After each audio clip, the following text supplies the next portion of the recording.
The simple reality is our borders are safe and secure. These individuals, the members of the armed forces that have come to help out when the strikes are on, are carrying out a very straightforward function, and of course backed up by computer systems and scans that allow us to identify people of worry coming into the country. Looking behind you, Minister, we can see there is a queue there it's moving quite effectively. If that is the case, does that mean that our armed forces are simply more efficient than Border Force staff? Well, first of all, if you came 10 minutes later, there were no queues at all. This is because 2 flights have arrived at the same time. I've been here for over an hour and seen queues rapidly decrease. I think it's pretty efficient, especially here in Terminal 2 at Manchester, which is a brand new facility, effectively. I think what it demonstrates is the armed forces are managing to substitute for striking workers on the point of entry into the UK. They're using that technology, I said, to make sure that it is run efficiently and cleanly through the system, and passengers are getting the service that they expect from Manchester Airport. And I think overall we're not seeing any disruption here to people's travel. I think that's a good thing, and I think it also shows that ultimately the government's responsibility is to secure the border, but also to make sure people can come and go about their business unhindered.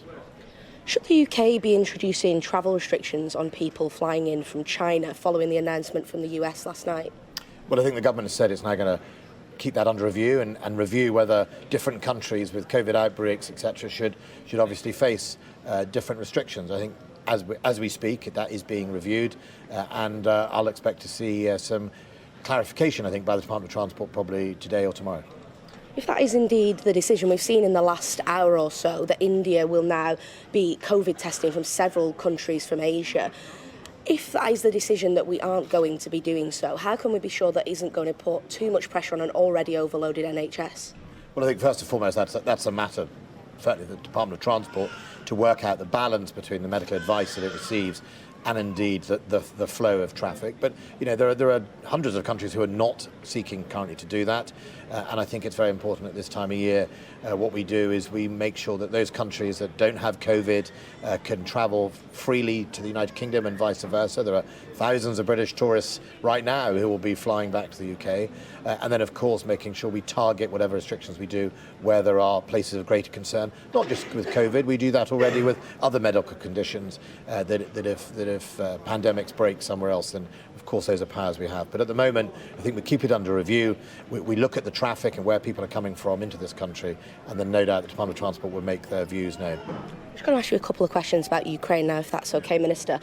Ukraine has reported more than 120 missiles being fired from Russia from the air and sea, targeting key infrastructure. Should Britain be doing more to help? Well, first of all, Britain is at the forefront of its efforts to help. We put in only recently thousands of anti-air missiles to help bring down these Iranian drones that Russia is now firing rather indiscriminately, both at critical national infrastructure and indeed civilian areas.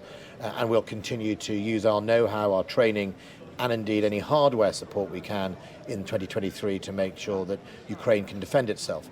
And I think it's important to note that the targeting of civilian national infrastructure and indeed civilian areas is against the Geneva Conventions. Russia is breaking international law in what it's doing, not only with its invasion, but also with the targeting it's carrying out. And there will be a response from the rest of the world to that type of behaviour.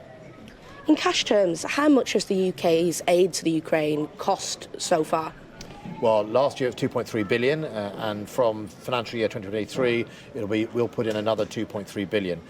Some of that is non-military aid, some of that is the likes of humanitarian support such as generators, some of that is obviously military hardware, some of it is training. We train 10,000 Ukrainians in the UK, and we'll train another 20,000 in the UK, and some of it is effectively backfilling British stock. So stocks we've given away, we need to replace to make sure our armed forces are up to date and on the forefront of being able to defend ourselves. So that's what makes up the 2.3 billion. We're committed to another 2.3 billion for 2023 because it's vital for all of us and all our security that Russia fails in its ambitions in Ukraine. A strong message is sent around the world that breaking international law and brutality and torture and rape is not acceptable to the international community, and we'll deal with it together.